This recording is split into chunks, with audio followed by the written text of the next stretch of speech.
All right, we'll say good morning. Let us begin. I want to begin by thanking our sponsors, to thank our Talmud Torah sponsors for the month of Elul Eden, Faith Wolf, and family for dedicating all the shiurim and drushas this month in memory of their beloved father, grandfather, and great-grandfather, Cyrus Wolf Shalom ben Tzvi Hirsch. To thank our Week of Learning sponsors, Alan Wiseman, for dedicating all of the shiurim this week in memory of his beloved wife, Rita Ruth, Rivka Rachel Bas Zechariah, Bernie and Sonia Kozlovsky, for dedicating the shiurim this week in celebration of the birth of their grandson, Aryeh Leib ben Yosef Mordechai. To thank our Daf Yomi sponsors for today, Yitz and Shira Oppenheim, in memory of Shira's grandfather, Moshe ben Aaron, Zichron Livracha, and Baruch and Karen Gold in the Zechus of Refuah Shalema for Shira Chana Bas Chaya Asna. We thank all of our sponsors, all of the Neshama Shtav and Aliyah. Those who need a refuah should have one together with Kol Cholei Yisrael. And with that, let us begin. We really have, thank you everyone for accommodating the little bit of the earlier start today. But we really have an incredible daf, and I'm overwhelmed by the hashkacha pratis of this, that you're going to see. We're going to be dealing with a sugya that's mostly Rosh Hashanah, which is just, again, it's hard to get over the timing on a 7.5-year cycle, that on Erev Rosh Hashanah you could have a sugya of Rosh Hashanah. It's really mind-boggling. It's like almost like a kiss from the Ribono Shel Olam thanking us for learning His Torah every single day. All right, so we'll say, so today's daf is Mem. We are picking up on Lamed Testament Beis 39b, and we are picking up at the following case, Hahu Bar Tavya. So it's pretty much like in the middle of the page over there. Hahu Bar Tavya. So the Gemara says, Hahu Bar Tavya, the Asla Bereish Galusa, the is Tzayid Biyomtiv Rishon Shal Galios, the ish Tachit Biyomtiv Sheni. So the Gemara talks about an interesting case of a particular deer. So again, I'm sorry, just to give you a little bit of context. We had a general machlokes regarding the 2 days of Rosh Hashanah. What's the nature of those days? Is it Kedusha Arichta, one elongated period of Kedusha, or do we look at the days as two separate periods of Kedusha, two separate periods of holiness? The nafkamina, the practical difference between those two approaches, of course, we saw in a number of ways. Whether or not you can are you locked into one Eruv for both days, or can you make two Eruvim for 2 different days? Can you go ahead and do that conditional tithing from one day to the next? So we ended off yesterday with a statement of Rabbi Yossi, that Rabbi Yossi says that, of course, the 2 days of Rosh Hashanah are considered to be one long Kedusha, but Rabbi Yossi actually said that by the 2 days of general Yom Tov outside of Eretz Yisrael, Yom Tov Sheni Shal Galus, which Rabbi Yossi was a dramatic statement, because Yom Tov Sheni Shal Galus, the second day of Yom Tov, clearly is a concept, ultimately, again, of Sega Diyoma. But yet Rabbi Yossi seemed to indicate that the 2 days, Yom Tov Sheni Shal Galios, so Pesach, Shavuos, Sukkot, all of that ultimately, again, is treated as one prolonged period of Kedusha as well. So watch this. There was a deer which ran into the Reish, well, I should say, there was not exactly ran into. There was a deer that was brought into the house of the Reish Galusa. Now what happened? Remember, the Reish Galusa is the head of Babylonian Jewry. So the Gemara says, it was trapped on the first day of Yom Tov. In other words, of Yom Tov. So again, remember, this is not Rosh Hashanah now. This is whatever it is, fill in the blank, whatever Yom Tov. V'ishtachit b'Yom Tov Sheni. And it was shechted on the second day of Yom Tov. Shechted on the second day of Yom Tov. Rav Nachman, Rav Chisda achlu. So Rav Nachman and Rav Chisda, they ate it. So just to understand what's at play over here, obviously trapping an animal on Yom Tov is asur. You're not allowed to trap an animal. If you're not allowed to do something, then presumably that means you're not permitted to get benefit from the act as well. So therefore, again, what happened over here is the animal was trapped on one day, they shechted it on the second day. The Rabbi says, so what happened? Rav Nachman and Rav Chisda, they ate it. So they ate it. Why did they eat it? Because they assume of shach. If yesterday was chol, then ultimately again the trapping was fine, and then you're allowed to shecht on Yom Tiv. And if yesterday was Yom Tiv, then ultimately again today is Chol, and of course then the animal becomes permitted as well. See, either way the animal is permitted. Rav Sheshes lo achol. Rav Sheshes did not eat it. Rav Nachman ma'ima v'leiv. Rav Sheshes lo achol b'sra. The Tavya. So Rav Nachman said, what are we going to do for Rav Sheshes? What are we going to do about the fact that Rav Sheshes would not eat the meat of the deer? In other words, he was very bothered by it. Amalei Rav Sheshes v'hechi achol. Rav Sheshes said, no, how should I eat the meat? After all, the Tani isi v'amr de isi Tani v'chein hayer Rabbi Yossi oser shnei yamim tovim shal galios. Oh, so ultimately again comes along Rav Sheshes, and Rav Sheshes says, what am I supposed to do? Rabbi Yossi says that the 2 days of Yom Tiv are treated just like the 2 days of Rosh Hashanah. And just like the 2 days of Rosh Hashanah, ultimately again are Kedusha Arichta, one prolonged period of Kedusha. Therefore, all Yom Tovim, the 2 days, are one prolonged period of Kedusha. So therefore, again, I can't rely on the fact that today is Chol, yesterday is Kodesh. If the deer was trapped yesterday, it becomes Asr ultimately until Yom Tov is over, or until the first days of Yom Tov are over. Amar Rava, my kusha. Rava says, what's the problem? Maybe this is what it meant to say. Maybe we'll say the statement was that Rabbi Yossi answered the 2 days of Rosh Hashanah in the diaspora. That in the diaspora, where Mamish, they did not know which day was going to be the right day. We saw this yesterday. Remember, in Eretz Yisrael, as much as they may have begun observing the first day a little bit out of doubt, at the end of the day, quite literally, they knew which day was definitely Rosh Hashanah. Outside of Eretz Yisrael, in diaspora, then there was an issue. So maybe what Rabbi Yossi meant was that there's 2 Yamim Tovim of Rosh Hashanah. 2 days of Rosh Hashanah in the diaspora are treated like one prolonged day.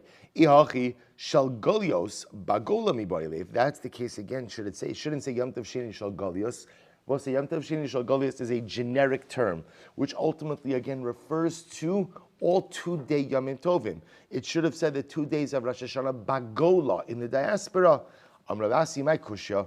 Maybe this is what it means to say.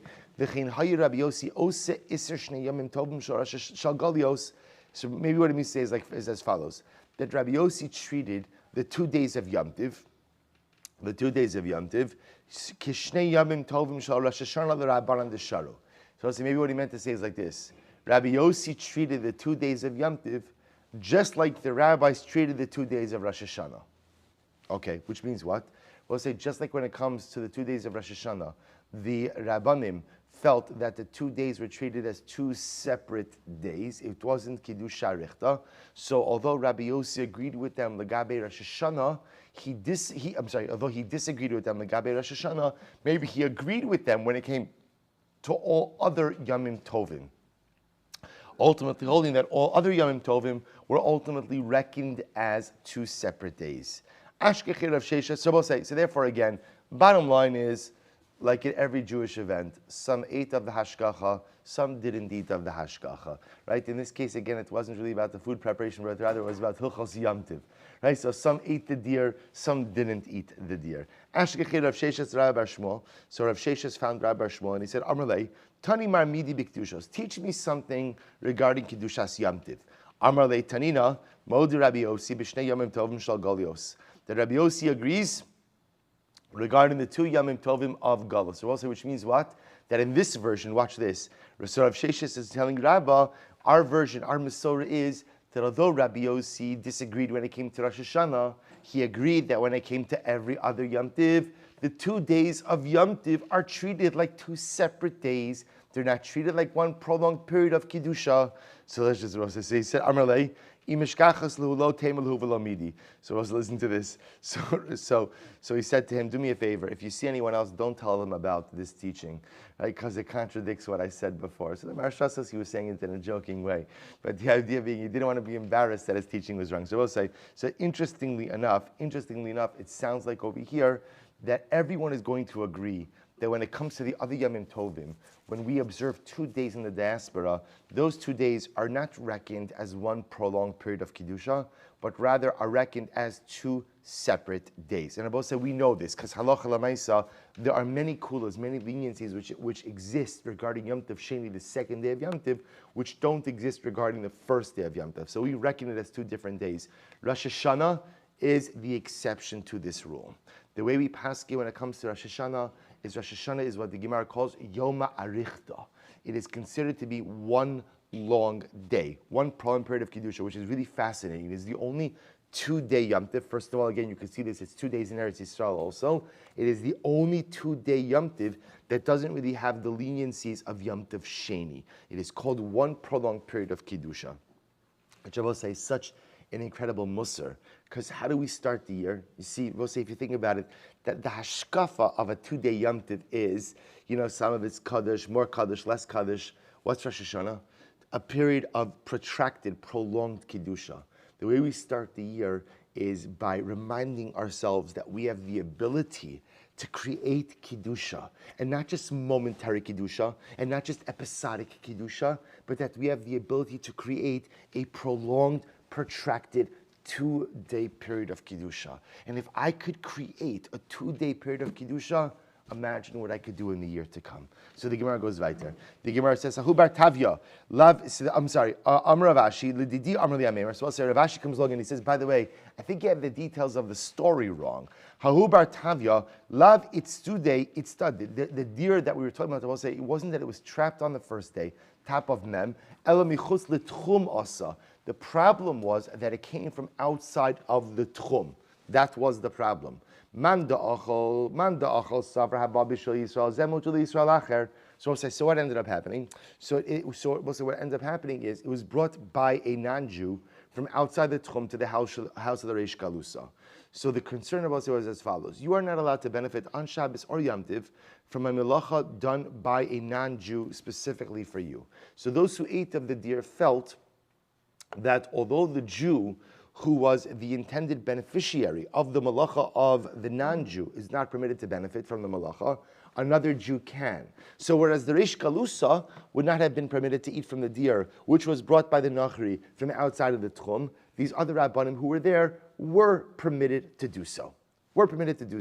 So the Gemara says, Uman de lo achal, the one who did not go ahead and eat from the deer, Savar called the Asi Reish Galusa, Adaita de Kulu Rabbanan Asi. He felt that halacha l'maisa, anyone who comes to the house of the Reish Galusa, right? We'll say anyone ultimately, again, who is a guest of the Reish Galusa, so Adaita de Kulu Rabbanan Asi. Or I should say differently, anything that comes to the Reish Galusa wasn't just brought for one person, but it was brought for the leadership of the Jewish people, which included rabbinic leadership. And therefore, this other group of Rabbanim felt that this was like a malacha being done for them, and therefore they chose not to partake of it. But Rav Sheshes, listen to this, and Rav Sheshes found Rabbi Bar Shmuel, Amar lei, lo hayu dvarim me'olam.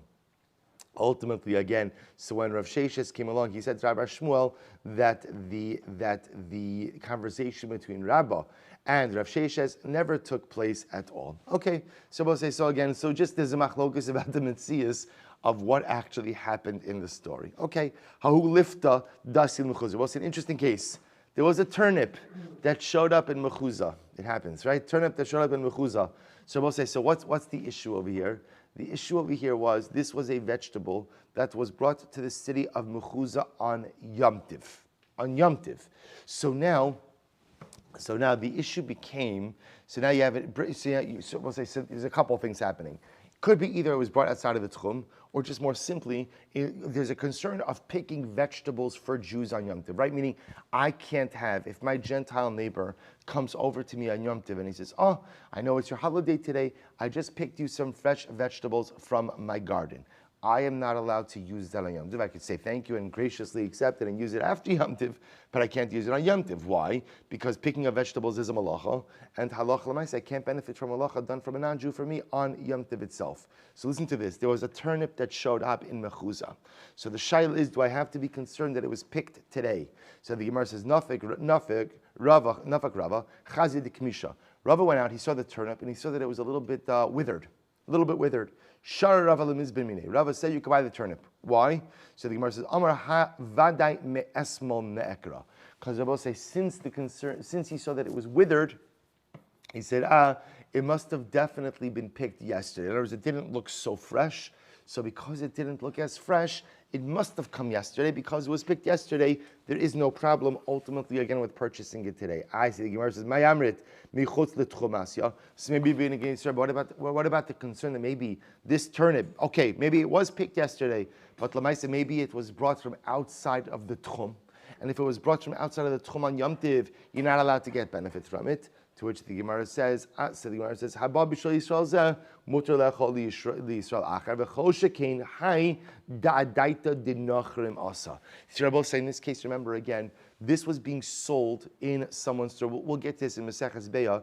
Rabbi say there is an arrangement that can be made to purchase items for use on Yom Tiv, right? This used to happen all the time, where people would go to merchants and make arrangements. So Rav Shesha says over here, there's no problem. I'm sorry, Rava said over here, there's no problem, because even if it was brought outside of the tchum, from outside the tchum, remember, this is being sold in the marketplace. This is being sold in the marketplace, which means presumably, even if it was brought outside of the tchum, it was brought for Gentiles. And if it was brought for Gentiles, then of course a Jew is permitted to go ahead and utilize it.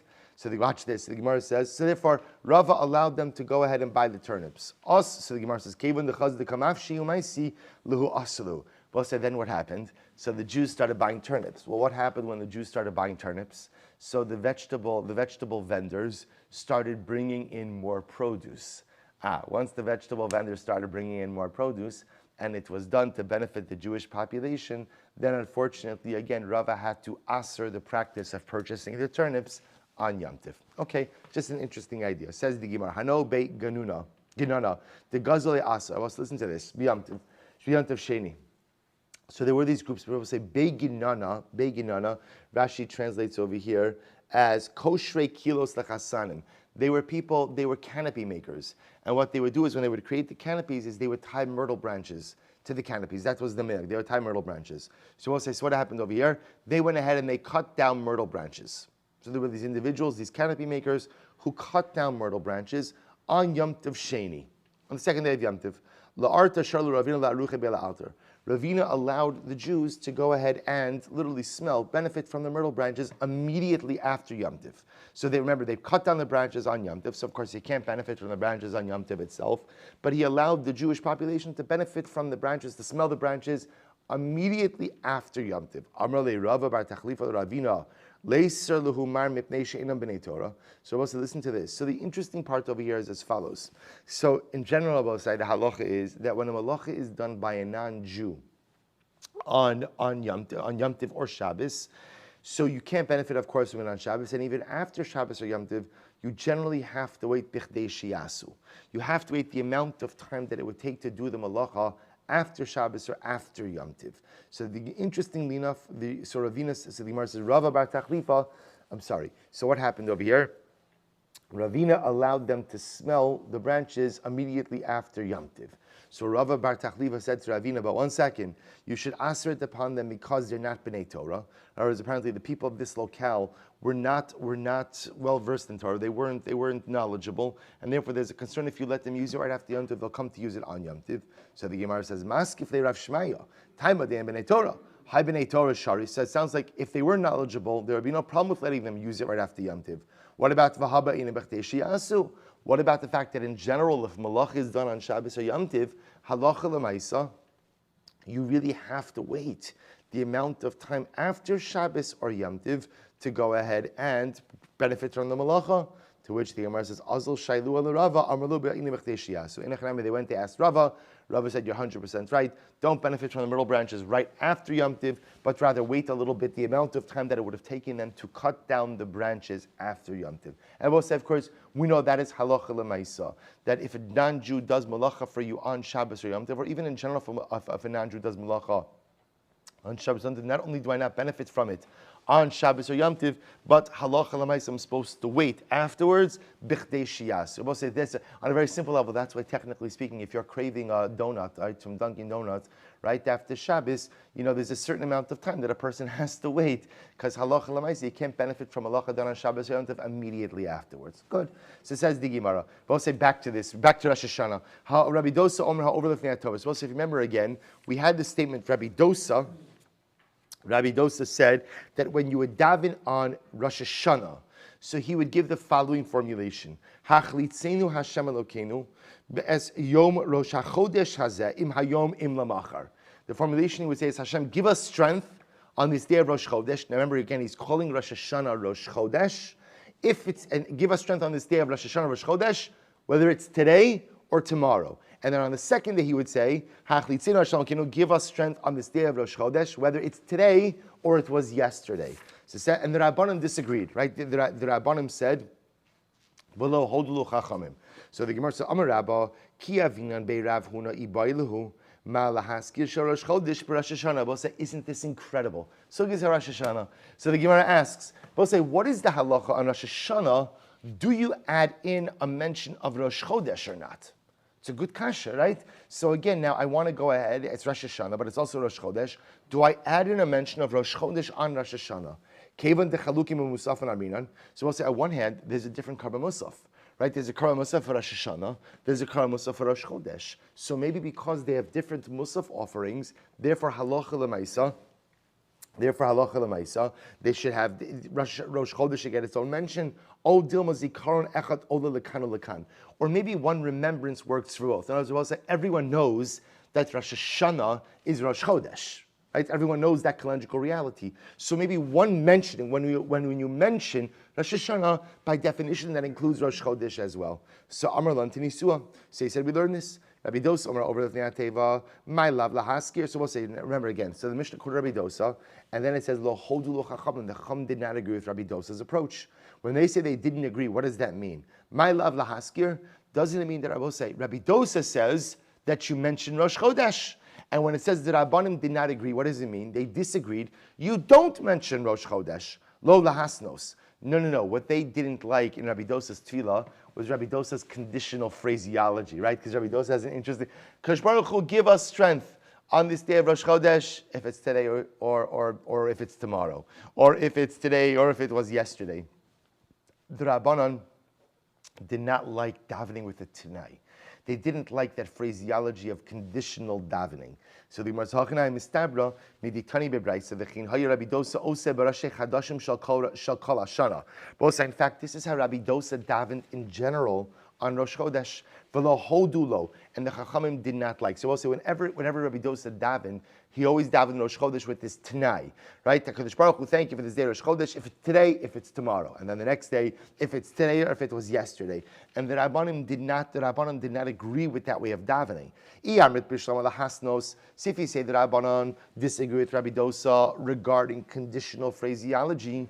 Mishum hachi lahodalo.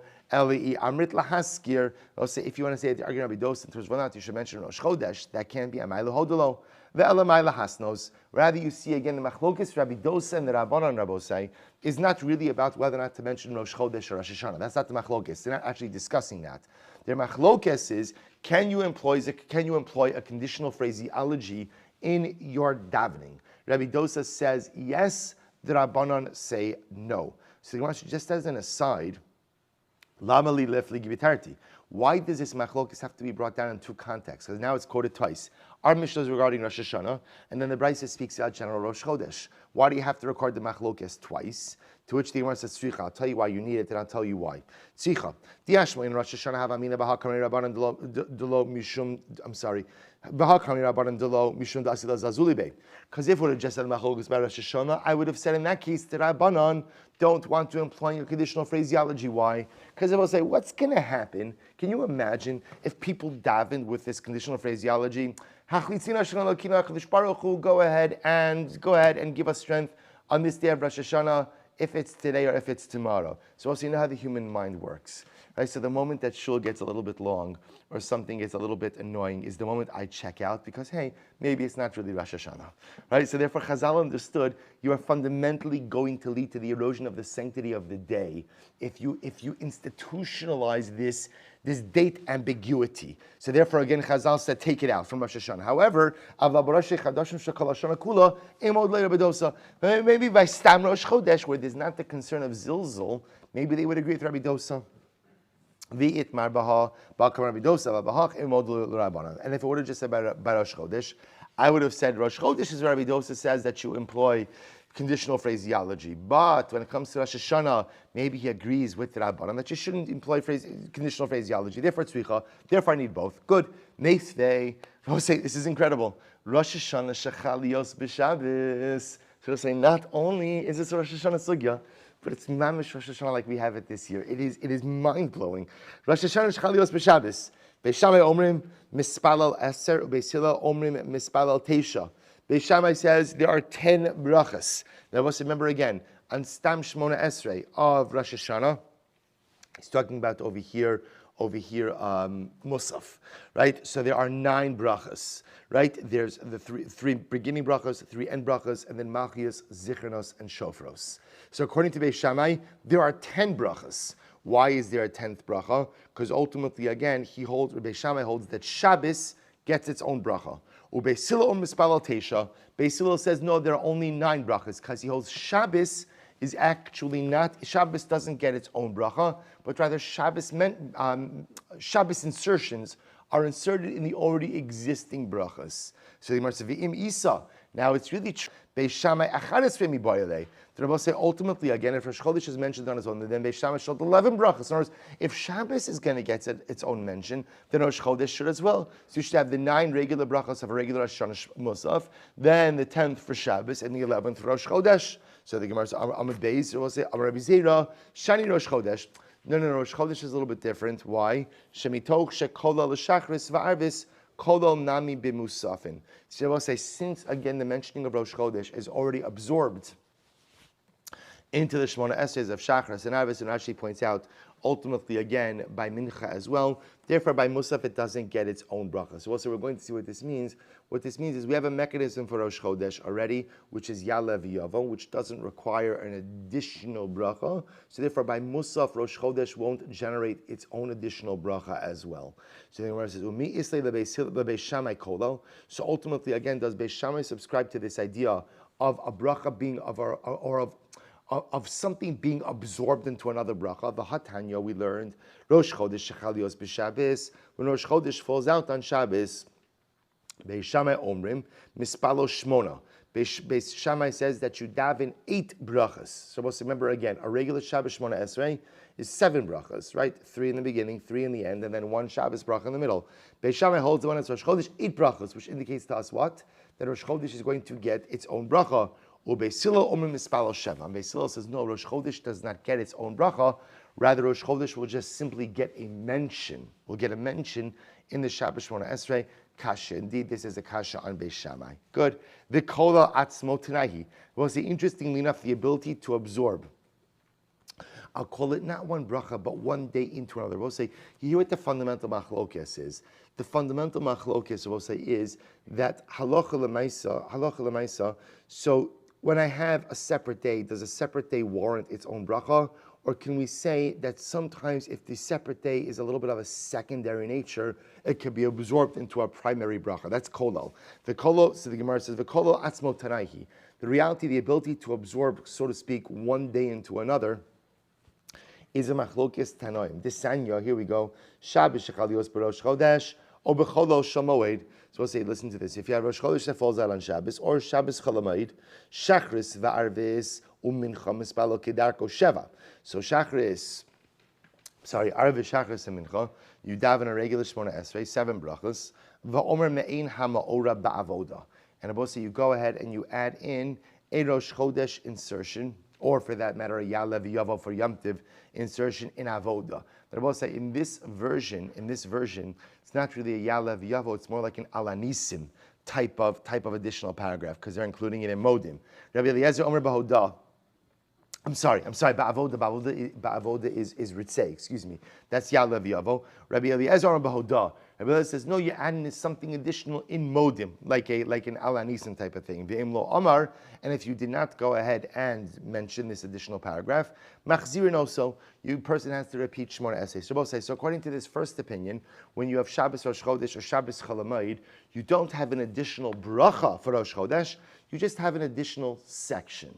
So according to one opinion, that additional section is in Ritzei, like we have it with Yalev Yavo, or that additional section is in Modim, which apparently was an opinion that make it more like an Alanisim. So the Gemara says, however, but Musafin, what about by Musaf? first wide line, I will say Mem Amud Beis Ubemusafin Bishal Shabbos. Excuse me, Maschil Bishal Shabbos Umisayim Bishal Shabbos VaOmer Kidushas Hayom Be'emtza. By Musaf, I will say you begin with Shabbos, you end with Shabbos, and you recite Kidushas Hayom in the middle. Reb Shimon Gamliel, Rabbi Shlomo Nosh Rabbi Yochanan Abrok Omrim Komokum Shezakok L'Sheva. Whenever you have a Shmones, you have 7 brachos, which is Shabbos. Maschil B'Shal Shabbos Umisayim B'Shal Shabbos VaOmer Kidushas Hayom Be'emtza. You go ahead and you begin with Shabbos, you end with Shabbos, and ultimately, again, put your insertion for Kedushas Hayom in the middle. So fine, I will say, so again, so what you begin to see is, now obviously, we know how this works, right? So we know that, again, we know how Shabbos Shemona Esrei works, how, Rosh Chodesh works. So Rosh Chodesh doesn't get its own bracha on Shabbos, it just gets a Ya'alav Yavo. Shabbos Cholamayit, again, by Musaf. Anyway, you're saying a Shalosh Regalim Tefillah, so on and so forth. So Gemara says, by the way, my Havi Allah. We'll say, let's come full circle here. Remember, let's get back to Rosh Hashanah. What happened on Rosh Hashanah? So if you remember again, the Gemara, we start out with the question. What was the question? Do you mention Rosh Chodesh on Rosh Hashanah or not? That is the fundamental question. Do you mention Rosh Chodesh on Rosh Hashanah?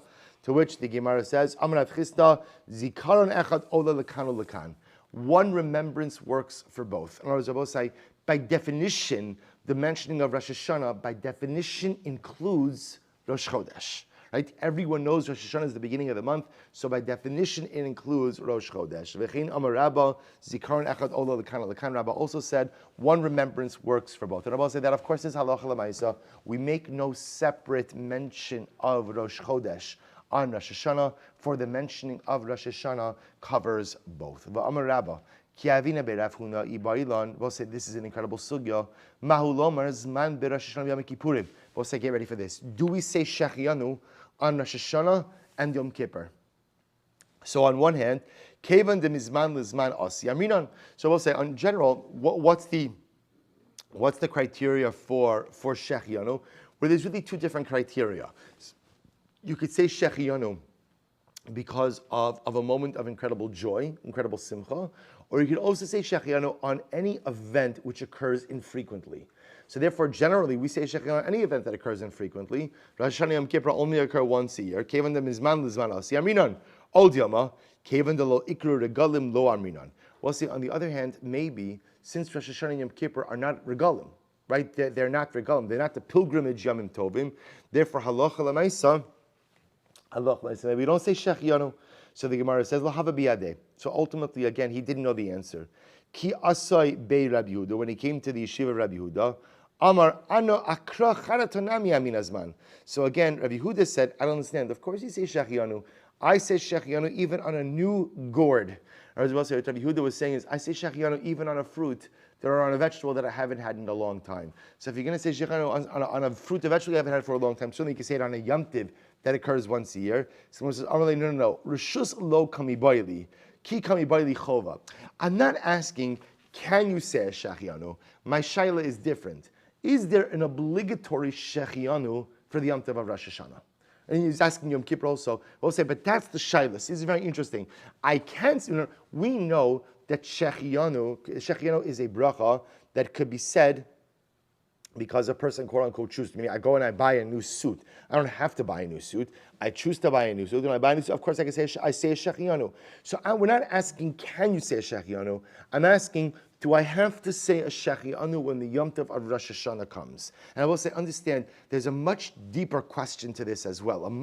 There's a fundamental underpinning to this. Actually, well, I'll tell you in just a second. So the Gemara says, So we'll say, Rav and Shmuel said, we'll only say Shechianu when? Pesach, Shavuos, Sukkot. They're regalim. No Shechianu Rosh Hashanah Yom Kippur. Meisvei. So we'll say the Gemara quotes the pasuk away from Koheles, give a portion of the 7 and give a portion of the 8. What does that mean? Rabbi Eliezer Omer Shiva Elim Elo Zayimei Bereshis. So Rabbi Eliezer says 7. What does it mean? Give a portion of the 7. That refers to the 7 days of creation. So we'll say, what do we do with the 7 days of creation? I give one portion of the 7 to HaKadosh Baruch Hu. What's the one portion of the 7? That's a reference to Shabbos. Reference to Shabbos. So it's Tein Chelik L'Shiva, give one portion of the 7 to HaKadosh Baruch Hu, that's Shabbos. What about Shmona? 8, Elu Yemei Milah. Elu Chasmei Milah. Both say this refers to Bris Milah. Because what happens on the 8th day, Bris Milah, I give a portion of myself, or a portion of myself is given to HaKadosh Baruch Hu. Rabbi Yeshua Omer, Shiva, Elu Yemei Pesach. Rabbi Yeshua says, no, the 7, these refers to the 7 days of Pesach. Shmona, Elu Shmona Yemei HaChag. This refers to the 8 days of Sukkot. And we'll say this is a reference to the idea, well, let's see. Gishu Omer Vegam, and when it says, Tein Chelik L'Shiva Vegam, we'll say Gam is always a ribui. Gam comes to include something else. What does Gam come to include? So the Gemara says, Kishu Omer Vegam L'Rabos Atzeres V'Rosh Hashanah V'Yom Kippurim. It comes to include again Shmini Atzeres, which is Yom Tov B'fnei Atzmo, Rosh Hashanah, Yom Kippur. Well, so what does it mean? It comes to include. Include for what? My lav lizman. Does it not come to include ultimately again that I go ahead and I say Shechianu lo libracha? No, rather again it means for a bracha. Well, so what does it mean for a bracha? Rashi says Dimevarchim kol yoma mekadesh Yisrael va'azmanim. That ultimately, again, we make a bracha on these Yamim Tovim by Kiddush, Mekadesh Yisrael V'azmana. But it's no raya that you say Shemona Esrei. Hachanami Mistabra. This seems to make sense. Rabbi said that when these days are included, they're not included for Shechianu, but they're included for Kiddush. The Isakadait Chalizman, because if you would say that it's coming to include for Shechianu, Kol Zman Kol Shiva Mi'ika, we'll say no one. What does that mean? You say. If we're talking about Shechianu, do you say Shechianu all 7 days of Pesach, all 8 days of Sukkot? Halokashya. That's not a question. Di'ila mevarich ha'itna mevarich lemachar. We'll say no, because the interesting part by Shechianu is whenever a Yom Tov has a din of Shechianu, if for some reason you don't recite Shechianu on the first night, you could go ahead and recite Shechianu anytime over the course of the Yom Tov. Mika makom ba'inan kos. But still, even though you could recite Shechianu over the course of the Yom Tiv, don't you need a glass of wine in order to recite Shechianu? It supports Rav Nachman. Rav Nachman, Zman Omro Afilu B'Shuk. No, we'll say it's not true. Rav Nachman holds that when it comes to the obligation to say Shechianu and Yom Tiv, although we ideally recite it as part of Kiddush, if you don't have a glass of wine or you didn't do it by Kiddush, halacha l'maisa, you could even recite it in the marketplace. Halo kashya teikla leikos. Okay, but the truth is you can just easily set it up as a case where you have a glass of wine. Fine. Hatinach atzeres for Rosh Hashanah. So we'll say, so now what you're telling me is that ultimately, again, you make a bracha, ultimately again over a kos. So I understand how that works on Shmini Atzeres and Rosh Hashanah. Yom Kippurim heichi avid. How exactly is it that halacha l'maisa you are making a bracha over a kos on Yom Kippur? So I'll say if you want to say that you're making if you make a bracha over the kos and you drink it, kevan da'amar leizman. Once you say Shechianu on Yom Kippur, then what? Once you say Shechianu, you've effectively accepted the Yom Tiv. Once you've accepted the Yom Tiv, what? Then you're not allowed to drink. Because also there was a situation, ultimately, again, where one time Rashi points out, what happened over here is, it was a cloudy day, and they mistakenly accepted Shabbos. But once they accepted Shabbos, so ultimately, again, Rabbi Yirmiyah said Rav Yirmiyah bar Abba said to Rav, did you separate from doing malacha? Va'amarle in badilna. So you see over here that once you have a Kabbalah, malacha becomes asur on Shabbos. Similarly, if you were to recite Shechianu on a cup of wine by Yom Kippur, I will say what would happen? By definition, you go ahead and you accept Yom Kippur. If you accept Yom Kippur, then what? You can't drink the glass of wine. Livro chalei v'lanche. So if you say make the bracha of Shechianu on the glass of wine and then just put it down, hamavarich tzarech sheyitom. Well, 1 second, the one who makes the bracha is supposed to drink the wine.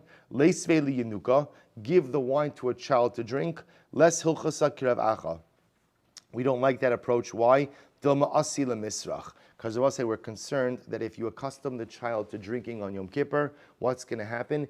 Even when he gets older, he's going to continue to do so. Because Rabbi say the behaviors that are ingrained in us as children often carry over into our adult lives as well. So my havi Allah. So we'll say, so bottom line, what is the halacha? What is the halacha? Do we recite Shechianu or not? The Gemara says, Shadrua Rabbanan l'Rav Yemar Saba Kamed Rav Chisda Amal Yom D'Reisha. So let's listen to this. So we'll say, so this is the Shaila. Do I recite? This is important. We got to finish the sukkah before tonight. Do we recite Shechianu on Rosh Hashanah or not? So the Gemara says, watch this quickly. So the Gemara says, Shadrua Rabbanan l'Rav Yemar Saba Kamed Rav Chisda Amal Yom D'Reisha. So the Rabbanan sent. They sent Rav Yemar Bar Saba to the house of Rav Chisda. They said, go to Rav Chisda's house tonight for the first night Rosh Hashanah. Amrulei Zil Chazi Hechi Avid Uvda. Go see what Rav Chisda does. Whatever Rav Chisda does is the halacha. Come and report back to us. Ta'imalon Ki Chazye. So Rav Chisda saw Rav Yemar at his house. Now Rav Yemar wasn't invited. Rav Yemar wasn't invited, right? So he sees Rav Yemar at his house, and he says, "Oh, if this is like someone who picks up a moist piece of wood, obviously needs its place. But say a moist piece of wood is not usable for firewood. So because it's not movable for firewood, the only reason you pick it up is because you want the space that it occupies. So that was another way of saying, Rav Yemar, I see that you're here is not because of my wife's good cooking, right? It's not because of the divrei Torah I'm going to share at the table. I see that you're here to observe something. Aisule kasa de chamra, kaddish va'amar zman.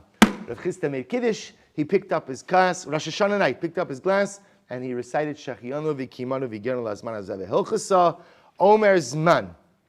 Rosh Hashanah v'Yom Kippur. Both say the halach is halacha l'maisa. We recite Shechianu on Rosh Hashanah and on Yom Kippur. V'hilchasa Zman Omro afilu b'shuk. And the halach is we recite Shechianu even in the marketplace. So both say the ideal is you recite it as part of Kiddush, but if you do not recite it as part of Kiddush, you go ahead and recite it even in the marketplace. So both say just that is the halacha l'maisa, which is incredible halacha l'maisa to end off right before Hashanah, but also understand the hashkafa l'maisa. See, I both say the Gemara discusses the idea that why don't we say halal on Rosh Hashanah? So the Gemara says, Sifrei Chayim Umeisim Psuchim Lefanav. We're going to literally the books of life and death are open, and we're going to say halal. So we'll say, so you would think from that, based on that Lemaisa then Rosh Hashanah is an overwhelming and ominous day. Comes along the Gemara and says, what do we say on Rosh Hashanah? Shechianu v'kiyamanu v'higyanu lazmanadeh. Yes, is there much being decided on this day? Absolutely. Is there a sense of overwhelming importance? Absolutely. But never mistake Sifrei Chaim Eiseh Psuchim Lefanav for a day of dread, for a day of chas v'shalom. Shechianu v'kiyamanu v'higyanu lazmanadeh. Because one thing is incredible. If I'm being judged by HaKadosh Baruch Hu, that means I'm close to HaKadosh Baruch Hu. If the Rebbe Shalom is looking at my life and examining my deeds and looking at me, that means he's attentive and paying attention to me. And if HaKadosh Baruch Hu is paying attention to me, that means I'm close to him. And if I'm close to him, there is no greater simcha. Ein simcha gidola mizu. For a simcha of closeness, for a simcha of dveikus, for a simcha of connection, over that you say, Shechianu v'kimanu v'gyanu lazman hazeh. Shkach Havosai. I'll send out the schedule for Mirz Hashem for Yom Tov. We'll be learning in the afternoon between Mincha and Ma'ariv. If anyone wants, the sheets for Slichas are up here because we're going to skip around a little bit. We'll announce it as well.